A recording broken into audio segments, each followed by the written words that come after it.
Merci d'être avec nous sur ProConcept Média. Mesdames et messieurs, bonsoir. Dans un instant, le sommaire. Le président Tshisekedi assiste à la messe en mémoire du bâtonnier Mukendi. Bukanga Lonzo, la prudence exigée à Félix Tshisekedi. La fondation Jimmy Penzo Madilamba tient le taureau par les cornes et présente Massima Nimba à l'arrivée de Martin Fayoulou.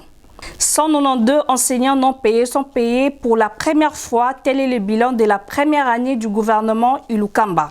RDC Rwanda. Martin Fayoulou exige l'expulsion de l'ambassadeur rwandais accrédité en RDC pour son tweet. Mukuna peut désormais reprendre sa croisade contre Kabila. Herman Cohen. Caméré, j'ai encore beaucoup de choses à donner pour la RDC qui se trouve au bout de l'abîme. RDC, le 5 tard du gouvernement Ilukamba une année après sa nomination. La ville de Bruxelles lance une campagne en faveur de la protection du docteur Mukwege. RDC, difficulté d'obtention du passeport au ministère des Affaires étrangères. Le président Tshisekedi assiste à la messe en mémoire du bâtonnier Mukendi ce jeudi. DiaspoRDC.com précise que le chef de l'État, Félix-Antoine Tshisekedi, a assisté ce jeudi 27 août à la messe en mémoire du bâtonnier Jean-Joseph Mukendi Wamulumba à la cathédrale Notre-Dame du Congo dans la commune de Lingwala. CCK prend actualité.cd des sources de la présidence de la République. Jean-Joseph Mukendi, célèbre bâtonnier et conseiller politique d'Étienne Tshisekedi, est décédé mardi 24 mars dernier à Kinshasa des suites du coronavirus. La prudence exigée à Félix Tshisekedi.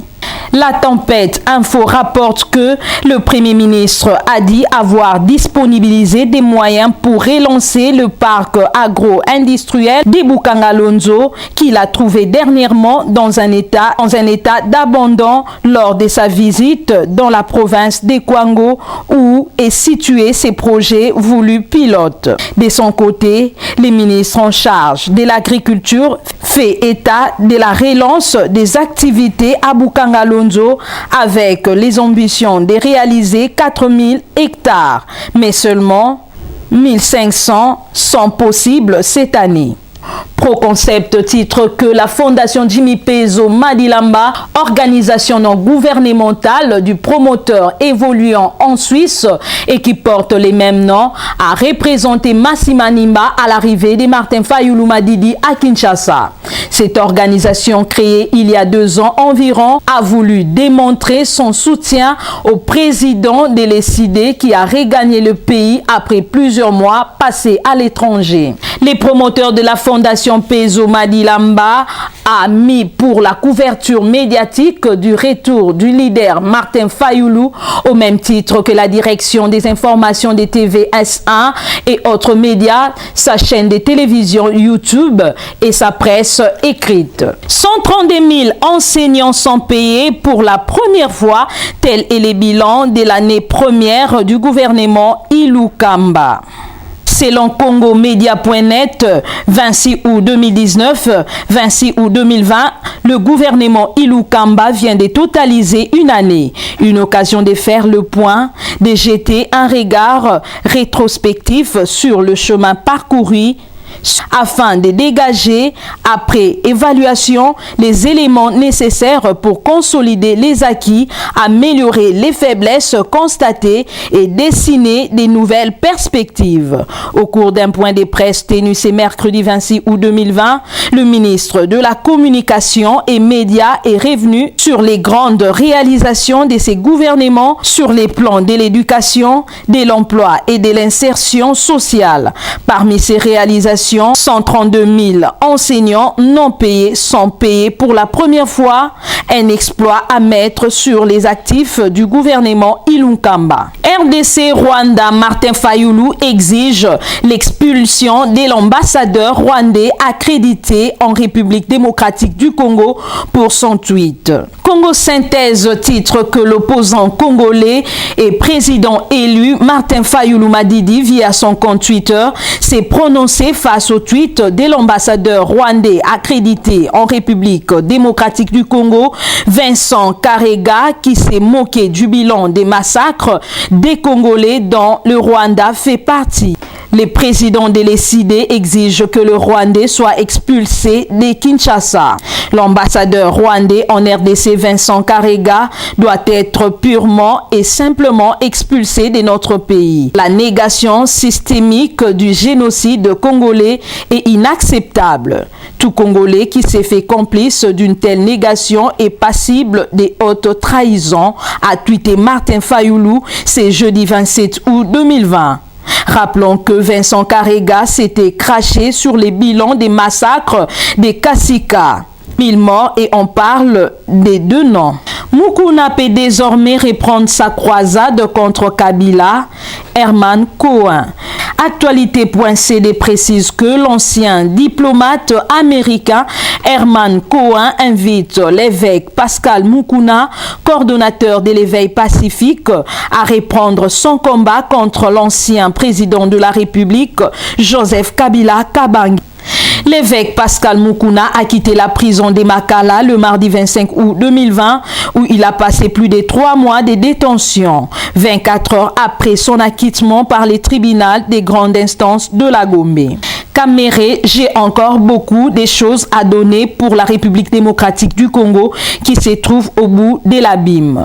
Dans un communiqué de presse parvenu à la rédaction de congoprofond.net, c'est vendredi 21 août 2020, le directeur des cabinets du chef de l'État, Vital Kamerhe, a remercié ceux qui se soucient de lui et particulièrement les militants de l'Union pour la nation congolaise, UNC en sigle, qui ont pris part aux différentes séances de prières organisées jeudi 20 août pour que les juges disent réellement les droits. D'après ces documents, les meilleurs élus de la République démocratique du Congo aux législatives nationales de 2018 rappellent que sa seule obsession, c'est d'œuvrer pour un Congo qui s'élève et qui marche pour les biens des Congolais et pour l'ensemble des pays de l'Afrique subsaharienne au regard des potentialités du pays qui doit jouer un rôle moteur pour le développement de l'Afrique noire. Actualité.cd nous souligne qu'en une année depuis sa nomination, le gouvernement que dirige Sylvestre Ilunkamba a du mal à vraiment apporter du changement tant attendu. Cette équipe a du plomb dans l'aile qui fait qu'elle a du mal à faire décoller le pays dont elle a la gestion. La responsabilité de tout gouvernement dans ces mondes modernes est d'apporter des solutions aux problèmes de l'heure, quels que soient les aléas du moment. Et pour les gouvernements Ilunkamba, étant les premiers exécutifs nationaux issus de l'alternance démocratique et pacifique sous l'ère Félix Tshisekedi, sa mission était d'insuffler un changement dans la gouvernance de la République démocratique du Congo à tous les niveaux. La ville de Bruxelles lance une campagne en faveur de la protection du docteur Mukwege. Proconcept Média révèle que la ville de Bruxelles a lancé mardi une campagne qui durera jusqu'à la fin du mois de septembre pour dénoncer les menaces et venir en aide à la protection du gynécologue congolais Denis Mukwege, prix Nobel de la paix en 2018. Il est l'objet des menaces de mort en République démocratique du Congo. L'Observatoire pour la protection des droits de l'homme a été informé par des sources fiables d'actes d'intimidation et des menaces de mort visant les docteurs Denis Mukwege. Ces récentes menaces font suite à la dénonciation par les docteurs Mukwege d'un massacre perpétré dans les villages de Kipupu, dans la province du Sud Kivu, est de la République démocratique du Congo, les 16 et les 17 juillet dernier, faisant 200 morts et disparus. La ville de Bruxelles a indiqué dans un document s'associer résolument à la demande internationale de protection du docteur Mukwege en exigeant que toutes les mesures soient prises pour assurer sa sécurité, celle de sa famille et celle du personnel médical de l'hôpital des Panzi à Bukavu. La RDC, difficulté d'obtention du passeport au ministère des Affaires étrangères. La radio Okapi note que les passeports congolais restent difficiles à obtenir depuis bientôt 3 mois. Certains requérants disent avoir entamé la démarche mais n'ont toujours pas reçu ces documents indispensables pour voyager à l'étranger.